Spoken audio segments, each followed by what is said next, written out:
Occasion ఏదైనా location ఎక్కడైనా తెలుగువారి వేడుక అంటే ఆలివ్ మిఠాయి ఉండాల్సిందే. మిఠాయి అంటే ఆలివ్.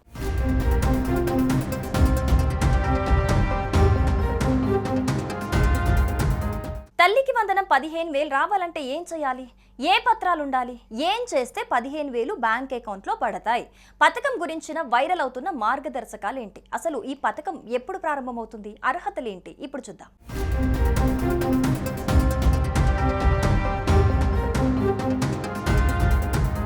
ఏపీ ప్రభుత్వం విద్యార్థుల కోసం తీసుకొచ్చిన తల్లికి వందనం పథకాన్ని ఈ నెలలోనే ప్రారంభించేందుకు ఏర్పాట్లు చేస్తోంది ప్రభుత్వం.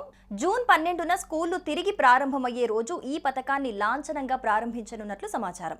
ఇది సూపర్ 6 పథకాలలో ఒకటి కాగా అర్హులైన తల్లుల ఖాతాల్లో ప్రభుత్వం ప్రతి ఏటా 15,000 రూపాయల చొప్పున నిధులు జమ చేయనుంది.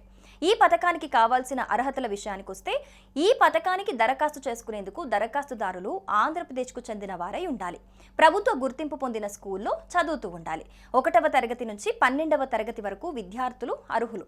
విద్యార్థులకు కనీసం 75% అటెండెన్స్ కలిగి ఉండాలి. తల్లి పేరు మీద బ్యాంక్ అకౌంట్ అయితే ఉండాలి. కుటుంబ వార్షిక ఆదాయం ప్రభుత్వ పరిమితికి లోబడి ఉండాలి.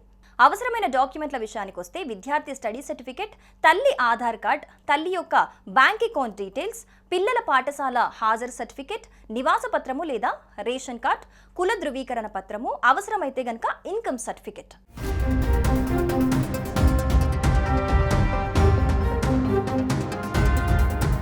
ప్రభుత్వం త్వరలో అర్హుల జాబితాను సచివాలయాలలో ప్రదర్శించి తల్లుల బ్యాంకు ఖాతాల్లో డబ్బు జమ చేయనుంది.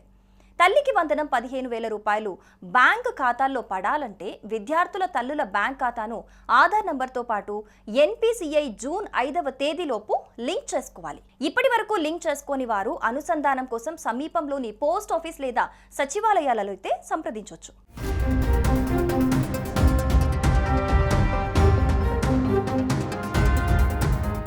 ఇక ఇదిలా ఉంటే ఆంధ్రప్రదేశ్లో మహిళల సాధికారత, విద్యా ప్రోత్సాహకానికి రాష్ట్ర ప్రభుత్వం కొత్త పథకాన్ని ప్రవేశపెట్టినట్టుగా తెలుస్తోంది. ఈ పథకం పేరు NTR విద్యా సంకల్పం. ఈ పథకం ద్వారా స్వయం సహాయక సంఘాల అంటే డ్వాక్రా మహిళల పిల్లల విద్యా అవసరాలు తీర్చాలనుకుంటున్నారని సమాచారం. ఇందుకోసం రుణాలను అందిస్తారని ప్రచారం అయితే జరుగుతోంది. ఈ కార్యక్రమం ద్వారా గ్రామ, పట్టణ ప్రాంతాల్లో ఆర్థికంగా వెనుకబడిన కుటుంబాల పిల్లలకు ఉన్నత విద్యను అందిస్తారని టాక్ కూడా వినిపిస్తోంది. అందుకోసం ఆర్థిక సహాయం చేయాలనేది ఈ పథకం ముఖ్య ఉద్దేశంగా ప్రచారం జరుగుతోంది.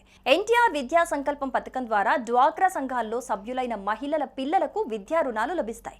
ఈ రుణాలు పిల్లల చదువులకు సంబంధించిన ఖర్చులు, ఫీజులు, పుస్తకాలు, హాస్టల్ ఖర్చులు వంటి అవసరాలకు ఉపయోగపడతాయి. అయితే ఏపీ ప్రభుత్వం ఈ పథకం గురించి ఇంకా అధికారికంగా అయితే ఏ ప్రకటన చేయలేదు. కానీ ఈ పథకం కింద 1 లక్ష వరకు రుణాలు ఇస్తారనే ప్రచారం అయితే జరుగుతోంది. దీనికి సంబంధించి డ్వాక్రా సంఘం ఇన్ఛార్జీలను సమాచారం అయితే అడిగి తెలుసుకోవచ్చు. శ్రీనిధి ద్వారా ఈ బ్యాంక్ లింకేజ్ రుణాలు ఇస్తారనే ప్రచారం కూడా జరుగుతోంది.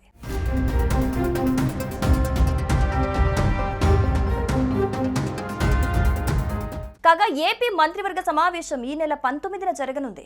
వెలగపూడిలోని రాష్ట్ర సచివాలయం మొదటి అంతస్తులో గల సమావేశ మందిరంలో ముఖ్యమంత్రి చంద్రబాబు నాయుడు అధ్యక్షతన కేబినెట్ సమావేశం జరుగుతుంది.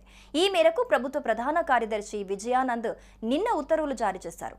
ఈ నేపథ్యంలో 17వ తేదీ సాయంత్రం 4 గంటల్లోపు అన్ని శాఖల కార్యదర్శులు కేబినెట్ సమావేశానికి సంబంధించిన ప్రతిపాదనలను సమర్పించాలని ఆదేశించారు.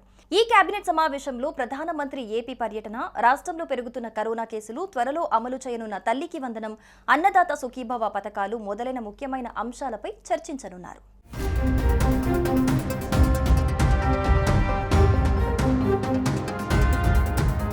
సుమన్ టీవీలో మీ పర్సనల్ అండ్ బిజినెస్ ప్రమోషన్స్ కోసం కింది నెంబర్కి కాంటాక్ట్ చేయండి.